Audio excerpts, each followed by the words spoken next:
Okay, Assalamualaikum. Hari ini kita akan bincangkan satu topik, tak adalah baru. Topik yang kamu dah belajar pun sebelum ni. Saya akan ulang kaji saja sedikit. Tapi hari ini kita akan bincangkan dua topik. Yang pertama adalah kata bilangan dan satu lagi kata nafi. Okay, jadi kita pergi dulu pada kata bilangan. Apa yang dimaksudkan sebagai kata bilangan? Okay, kata bilangan. Kata bilangan adalah kata yang kita gunakan untuk menyatakan banyaknya sesuatu benda. Bagaimana kita nak nyatakan bila kita nampak benda tu banyak. Okey, jadi kata bilangan lah yang kita akan guna. Okey, kata bilangan terbahagi kepada 6 jenis. Okey. Yang pertama, kita boleh tengok kat situ, tentu. Okey. Yang pertama adalah jenis tentu, tak tentu, himpunan, pecahan, pisahan dan tingkat. Okey, setiap kata bilangan ni kita akan teruskan satu demi satu lah. Okay. Baik, kita lihat yang pertama.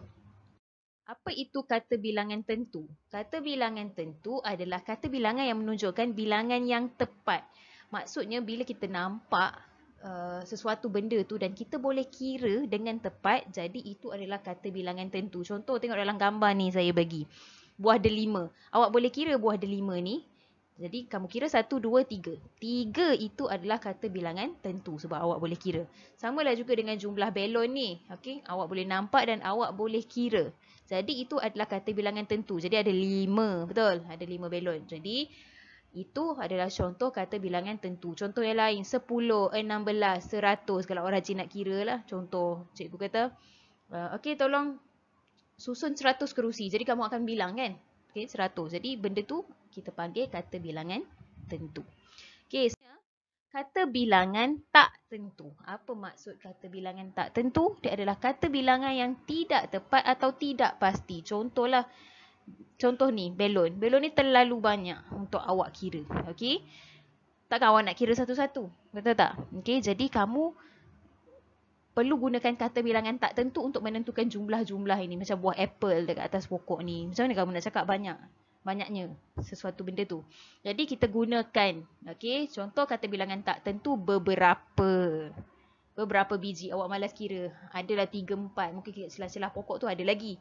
Jadi kamu malas nak kira. Kamu gunakan beberapa. Para. Okay, banyak. Macam ni lah buah apple ni awak cakap banyak buah apple. Okay. Ada berapa kat situ? Banyak awak cakap. Okay. Kalau orang tanya berapa banyak buah apple, berapa banyak buah apple dekat atas pokok tu? Banyak. Awak hanya cakap begitu. Tak perlulah bagi tahu ada 1000 kat situ.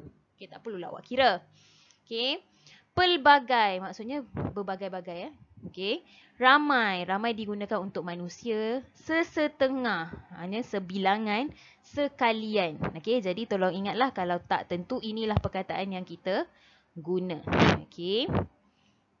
Seterusnya, kata bilangan himpunan. Macam mana pula kata bilangan himpunan? Okey, himpunan digunakan untuk menunjukkan bilangan tertentu yang dalam bentuk himpunan. Himpunan ni maksudnya dalam terkumpul lah banyak. Okey. Okey. Kita guna paling mudah nak kenal contohnya adalah kedua-dua. Macam ni lah. Kedua-dua buah kereta ini telah berlanggar. Kedua-dua. Okey. Berpuluh-puluh. Okey. Berpuluh-puluh, bila banyak lah. Orang rasa puluh-puluh benda tu. Bertahun-tahun, kelima-lima. Okay, itu kita kata himpunan. Biasanya nak kenal himpunan, kita ada letak tanda sempang dan kita ulang perkataan yang sama. Cuma perkataan pertama tu kita tambah ke ataupun ber lah. Kedua-dua.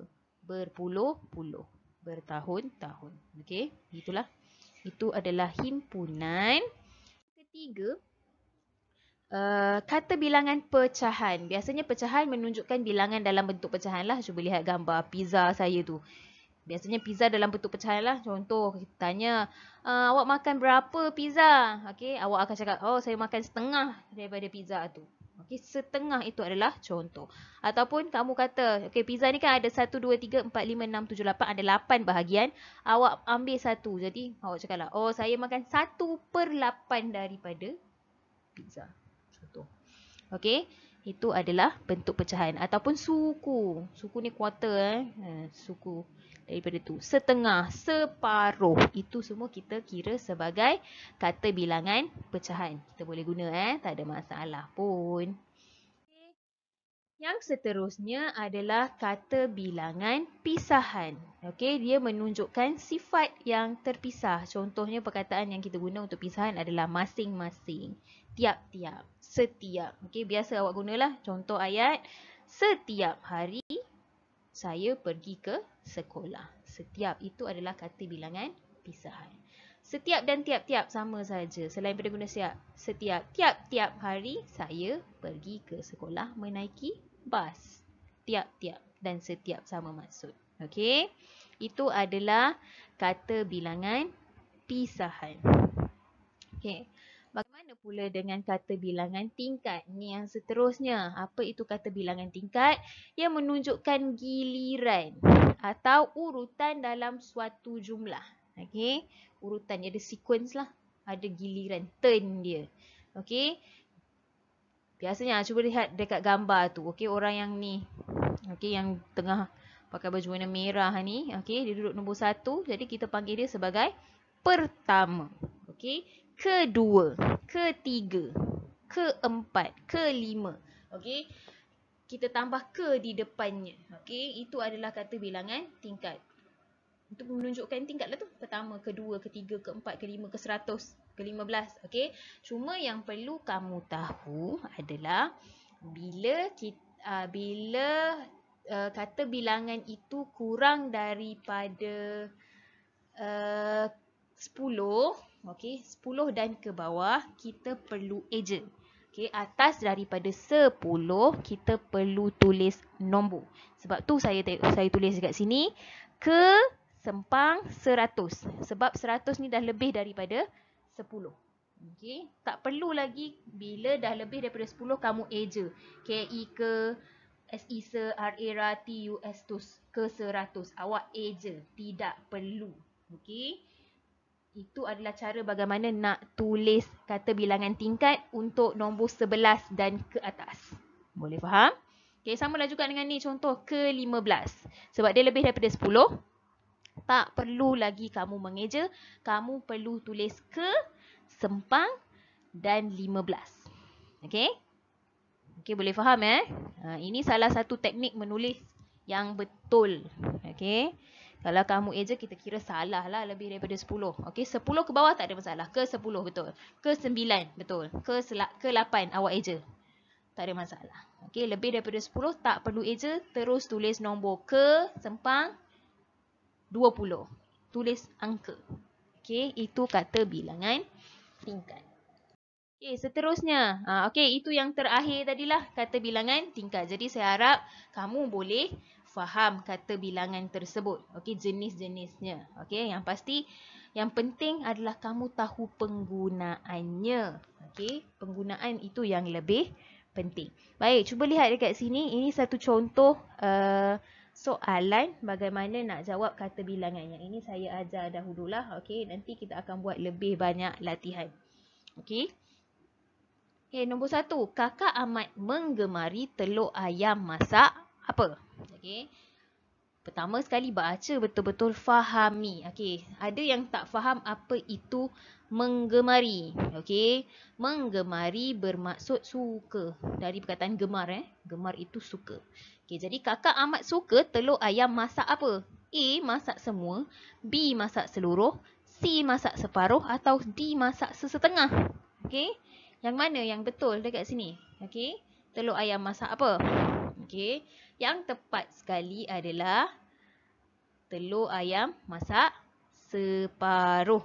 Okey, yang awak nampak, yang biasa orang masak telur yang atas dia tu, telur kuning dia tu masih cair tu, itu adalah telur ayam masak separuh. Kita panggil Okey. Kita tak ada panggil telur ayam masak semua, seluruh ataupun sesetengah. Tak panggil begitu. Okey. Jadi itu adalah yang pertama lah. Okey. Fahami dulu ayatnya. Okey. Kita lihat soalan yang seterusnya, yang kedua. Okey. Syazwani gemar mengumpulkan jenis stem luar negara. Okey. Syazwani gemar. Lagi perkataan yang sama. Gemar itu bermaksud suka. Okey, jadi Syazwani suka mengumpulkan apa jenis stem luar negara? Okey.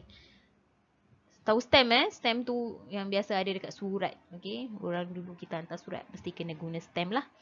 Okey. A. Berbagai. B. Pelbagai. C. Seluruh. Atau D. Segala. Mana satu? Okey. Boleh tak kita guna segala jenis stem luar negara? Ataupun seluruh jenis stem luar negara, ataupun pelbagai jenis stem luar negara, atau berbagai. Okey, dekat sini A kita tak boleh pilih berbagai. Kenapa? Sebab berbagai di sini salah. Kalau nak guna berbagai-bagai. Betul. Berbagai-bagai jenis stem. Okey, kat sini dia hilang bagai lagi satu. Jadi A kita tak boleh gunalah. Okey, B pelbagai. Okey, pelbagai bermaksud berbagai-bagai. Okey, banyak jenis lah. Okey, seluruh C, seluruh jenis kita tak panggil ya. Untuk jenis kita guna seluruh jenis ataupun segala jenis. Jadi C dengan D sudah pastinya salah. Okey, jadi jawapan yang betul adalah B, pelbagai. Okey. Faham ya? Jadi A kita tak boleh pilih sebab sepatutnya berbagai kena ada dua. Kena ada lagi satu perkataan dia iaitu berbagai-bagai. Okey. Paling betul di sini adalah B, pelbagai. Okey, pelbagai jenis maksudnya macam-macam jenis stem luar negara. Ada luar daripada negara ini, negara itu. Okey, itu nombor 2. Okey. Nombor 3. Mari kita lihat soalan nombor 3. Lembu peliharaan Pak Samad ada ekor. Ada tanda tanya di hujungnya kat sini. Okey. Jadi kata bilangan apa yang kita guna? Okey, peliharaan maksudnya yang dipelihara lah, yang dijaga. Okey, yang dijaga oleh Pak Samad. A. Beberapa ekor, keempat ekor, separuh ekor atau berapa ekor? Okey. Beberapa ekor. Okey, kenapa A? Kita tak boleh pilih A sebab belakang ini ada tanda tanya. Kalau dia ada noktah, lembu peliharaan Pak Samad ada beberapa ekor. Jadi ayat penyata betul. Kat sini keempat ekor. Okey, lembu peliharaan Pak Samad ada keempat ekor. Kurang tepat juga sebab keempat adalah tingkat. Maksudnya bila dia menang sesuatu ke, ada dia punya tingkat. Kedua, ketiga, keempat. Takkanlah lembu kita guna keempat. Betul. C. Separuh ekor. Macam mana pula kita nak kira separuh ekor? Okey.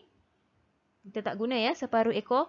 D yang paling tepat sebab ada tanda tanya dekat sini. Berapa ekor? Lembu peliharaan Pak Samad ada berapa ekor? Sebab awak bertanya jadi kena guna berapa. Okey, kalau tak ada tanda tanya, tak ada noktah saja di sini, kita guna beberapa. Okey, boleh ya? Okey, seterusnya soalan yang keempat. Haji Ahmad akhirnya meninggal dunia setelah menderita penyakit angin ahmad. Haji Ahmad dia meninggal dunia setelah bermaksud selepas menderita, mendapat. Okey. Menderita bermaksud mendapat penyakit angin ahmad. Penyakit angin ahmad ni sama maksud dengan stroke lah. Okey, yang tak boleh bergerak separuh badan, kadang tu ke semua badan tak boleh bergerak. Okey. Dia meninggal dunia selepas dia dapat penyakit tu tadi. Okey. Jadi apa yang sesuai dekat sini? Berhari-hari, berabad-abad, bertahun-tahun atau berkurun-kurun. Jadi kamu kena faham maksud dia terlebih dahulu. Berhari-hari saya rasa kamu faham lah. Okey, hari-hari maksudnya jumlah sakitnya tu bilangannya adalah dalam hari. Okey. Yang kedua, berabad-abad. Apa maksud abad? Kalau kamu tak tahu abad, kamu tak akan dapat maksud. Kamu tak akan dapat jawablah yang ni. Kamu mungkin akan tembak saja. Okey?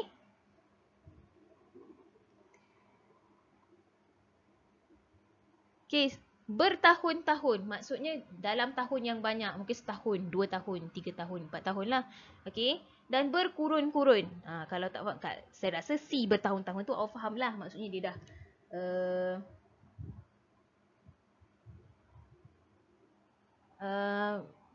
maksudnya banyak tahun lah dekat situ. Okey, berkurun-kurun. Berkurun-kurun pun kena faham juga.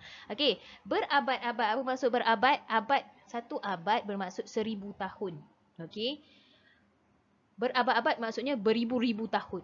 Okey, berkurun-kurun, kurun bermaksud ratus tahun. Okey, berkurun-kurun maksudnya beratus-ratus tahun. Okey, jadi A berhari-hari maksudnya jumlah hari yang banyak. Berabad-abad maksudnya beribu-ribu tahun. Bertahun-tahun sama maksud dengan banyak tahun. Okey. Berkurun-kurun beratus-ratus tahun. Okey, jadi mana yang sesuai? Adakah Haji Ahmad ni meninggal dunia setelah hanya hari-hari sahaja menderita penyakit asma? Adakah orang sakit strok hanya beberapa hari sahaja? Okey, kena faham. Ataupun berabad-abad sampai beribu tahun dia dapat penyakit asma baru dia meninggal dunia. Ataupun C, bertahun-tahun setelah banyak tahun, setahun, 2 tahun, 3 tahun menderita penyakit asma baru dia meninggal. Ataupun berkurun-kurun setelah beratus tahun baru dia meninggal. Okey, jadi dekat sini berabad-abad dan berkurun-kurun tidak logik. Okey, sebab mana ada orang boleh hidup sampai 100 tahun, beratus-ratus tahun, beribu-ribu tahun. Okey, sekarang ni jawapannya sama ada A ataupun C. Okey, ada kat A. Berhari-hari. Adakah penyakit asma tu kita boleh dapat stroke tu hanya meninggal selepas 2-3 hari je? Ataupun yang lebih logik bertahun-tahun. Okey, jadi dekat sini yang lebih sesuai dan logik adalah C, bertahun-tahun. Biasanya penyakit asma ni setelah awak bertahun-tahun sakit baru ada meninggal lah. Okey, berhari-hari pun boleh, tapi lebih logik dan sesuai adalah bertahun-tahun. Boleh? Okey, dan yang kelima, terakhir sekali. Saya rasa ni yang terakhir sekali. Okey, tubuhnya terasa lemah kali diserang demam panas. Rasa lembik, lemah tu lembik. Kena demam panas. Okey, jadi apa jawapannya? A, 3 suku. 3 suku tubuhnya terasa lemah sekalian kali diserang demam panas. Ataupun B, setengah tubuhnya terasa lemah beberapa kali diserang demam panas. C, seluruh tubuhnya terasa lemah sekalian kali diserang demam panas. Ataupun D, seluruh tubuhnya terasa lemah setiap kali diserang demam panas. Okey, baik. Jadi kena tengok betul-betul lah dekat sini tubuhnya terasa lemah. Adakah 3 suku? Boleh ke badan kita ni terasa lemah 3 suku? Kau tahu 3 suku macam mana badannya? Okey, jadi tak logiknya 3 suku. A ni terus salah. B, setengah tubuhnya terasa lemah. Adakah kita panggil setengah tubuh? Betul ke setengah? Okey, kita tak guna setengah ya. Kita guna separuh tubuhnya terasa lemah. Okey, jadi B pun tak betul jugalah. C, sama, seluruh. Betul lah, seluruh maksudnya satu daripada atas sampai bawah. Keseluruhan tubuhnya terasa lemah. Jadi antara C dengan D, kena lihat pula yang kedua. Sekalian kali diserang demam panas. Ada sekalian kali ataupun setiap kali. Okey, yang mana lebih sesuai adalah D ya. Setiap kali. Okey, jadi ini contoh beberapa soalan mengenai kata bilangan. Okey, untuk kenal pasti sama ada kamu tahu tak mana nak guna mana kata bilangan yang sesuai berdasarkan perkataan. Okey, contohnya macam inilah tubuh. Mana yang sesuai dengan tubuh? 3 suku ke, setengah ke, seluruh ke? Okey, kena tahu penggunaan yang betul. Macam mana nak tahu betul ke tidak? Kena banyak buat latihan. Okey, baik. Itu adalah topik kata bilangan. Okey, kita nak terus pergi kepada topik yang kedua iaitu kata nafi. Salah satu topik yang agak mudah juga. Okey, dan kamu sudah belajar pun sepatutnya. Okey, apa itu kata nafi? Okey, kata nafi kita gunakan untuk menafikan atau menidakkan sesuatu. Nak say no lah maksudnya. Okey, jadi kata nafi dalam bahasa Melayu kita ada dua dalam tata bahasa, iaitu tidak dan juga bukan.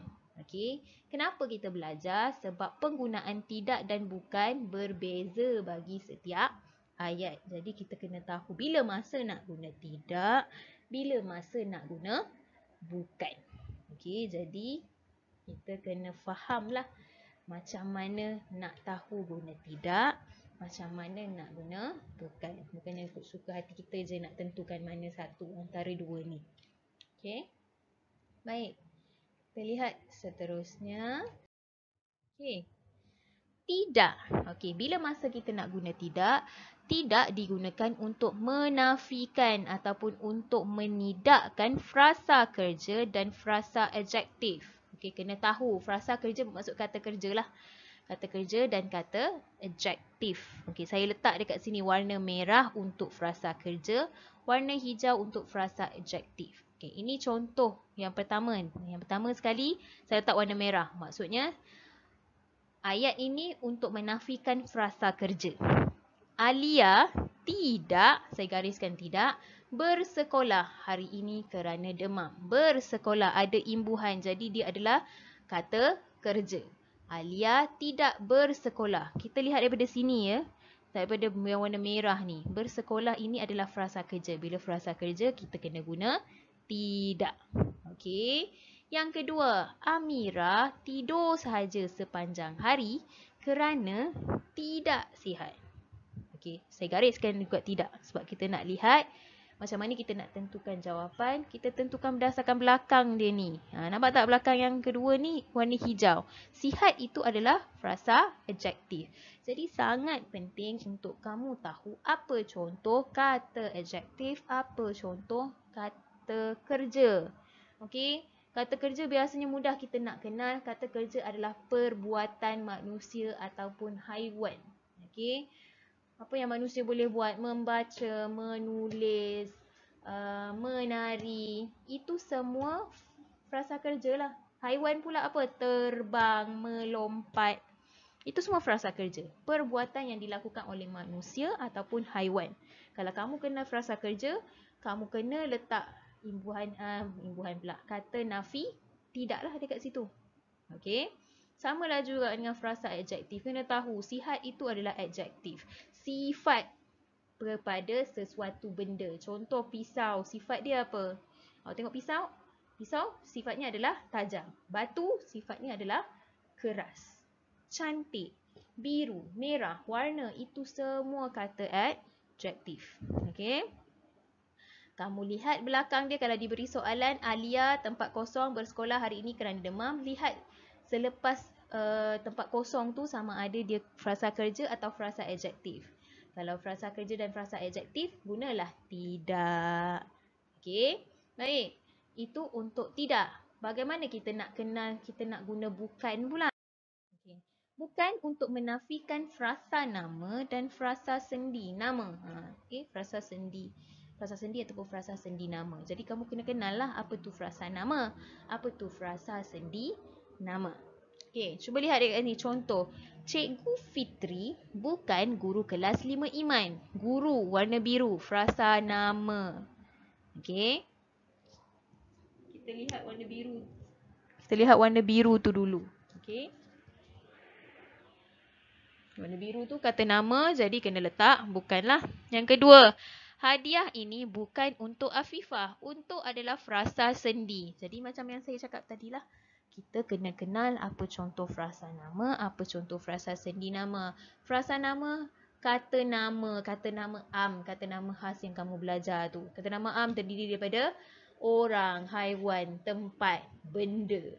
Kalau orang, Ali, Abu. Kalau haiwan, kucing, arnab.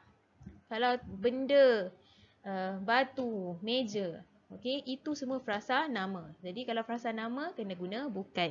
Frasa sendi, ini yang pelajar banyak lupa. Apa tu frasa sendi yang cikgu boleh tanya pula kan? Frasa sendi tu apa? Untuk ni salah satu contohnya. Untuk, di, dari, daripada, ke, kepada. Itu semua frasa sendi. Nampak sahaja kata nama dan frasa sendi. Jadi bukanlah yang kita guna. Ada juga kadang-kadang dalam soalan, selepas dia bukannya kata sendi, ada perkataan lain. Jadi kalau perkataan lain tu tidak berkaitan dengan frasa nama dengan frasa sendi ataupun frasa kerja dengan frasa adjektif, kita lihat seterusnya. Perkataan seterusnya. Okey, kejap lagi saya terang. Ada contoh dekat belakang. Okey. Sekarang kita nak cuba latihan ini. Okey, jadi ingat frasa tidak digunakan untuk menafikan frasa kerja dan frasa adjektif. dan bukan pula digunakan untuk menafikan frasa nama dan frasa sendi. Jadi kalau siapa yang tak ingat, terus cari dalam nota apa contoh frasa sendi, apa contoh frasa nama, apa contoh frasa kerja, apa contoh frasa adjektif. Okey, dah tahu baru kamu boleh tentukan sama ada bukan ataupun tidak yang perlu kamu guna. Okey, ini contoh. Lelaki yang berkacamata itu dari Malaysia. Bukan atau tidak yang kita guna. Okey, jadi kita lihat dari perkataan dari ni. Okey, lihat dekat situ. Dari ini frasa apa? Frasa kerja ke? Frasa sendi ke? Frasa nama ataupun frasa adjektif? Okey, kalau kamu dah kenal baru kamu boleh tentukan bukan atau tidak. Okey, jadi dari ini kita panggil frasa sendi. S, saya label S Frasa sendi. Kalau frasa sendi guna bukan ke tidak? Okey, tentukan dekat situ. Okey, frasa sendi kena guna bukan.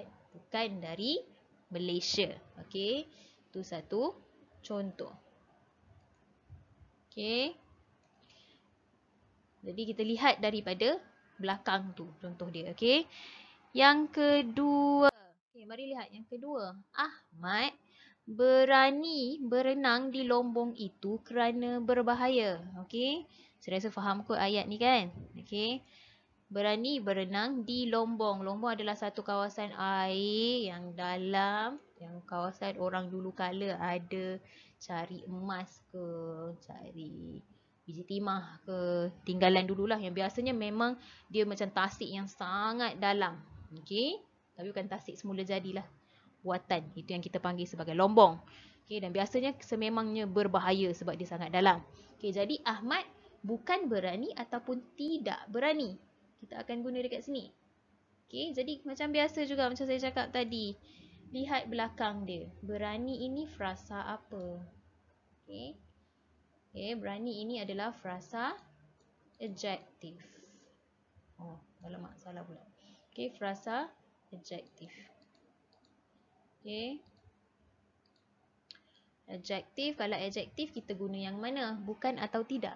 Ahmad bukan berani atau tidak berani? Okey, kalau adjektif kita guna tidak. Okay, jadi jawapannya tidak dekat sini. Tidak berani kerana lombong itu berbahaya. Okey. Okey. Saya padam sekejap. Okey, yang seterusnya, yang ketiga. Surat yang diterima daripada kakak. Okey, jadi kita nak guna apa? Bukan ke tidak? Okey, macam biasa apa yang perlu kamu buat? Lihat perkataan belakangnya dulu. Daripada. Kenal pasti frasa jenis apa tu? Frasa nama, frasa kerja, frasa adjektif ataupun frasa sendi. Okey, kalau dah kenal baru tentukan sama ada nak guna bukan atau tidak. Okey, jadi daripada itu adalah frasa sendi. Okey, kalau frasa sendi kena guna apa? Surat yang diterima itu bukan daripada kakak atau tidak daripada kakak. Mestilah bukan. Bukan daripada kakak. Jadi sepatutnya dekat sini adalah bukan. Okey. Okey. Seterusnya yang terakhir lah saya rasa dekat sini. Okey, yang terakhir. Amran dan kawan-kawannya suka membuang masa. Tidak suka membuang masa ataupun bukan suka membuang masa. Kalau ayat tu mudah dan awak biasa faham, awak boleh jawab saja. Okey, yang ini saya bagi, yang saya cakap kena tentukan belakang ke depan ke ni untuk orang yang tidak memahami sangatlah. Okey. Macam yang ni, macam biasa juga. Bulat kan. Suka. Suka ni frasa apa? Okey. Jadi, dah tahu dia jenis frasa apa. Baru tentukan. Okey. Kawan-kawannya tidak suka membuang masa ke bukan suka. Jadi, jawapan dekat sini adalah tidak suka. Okey. Jadi, itu sahaja untuk kelas kita hari ini. Jadi, ingat hari ini kita belajar dua topik. Kata bilangan dan juga kata nafi. Okey, apa yang saya mahu kamu buat? Okey, saya nak kamu buka buku Genius, muka surat 61. Cuba semak sama ada kamu dah pernah buat atau tidak. Kalau siapa yang tak buat, buat. Siapa yang dah buat, alhamdulillah. Kita akan buat perbincangan dalam kelas discussion kita akan datang. Okey? Untuk muka surat 61. So tolong buatlah, gariskan jawapan yang betul sahaja. Topiknya masih kata nafi dan kata bilangan yang kita sudah belajar. Baik, saya rasa setakat itu sahaja kelas kita hari ini. Assalamualaikum.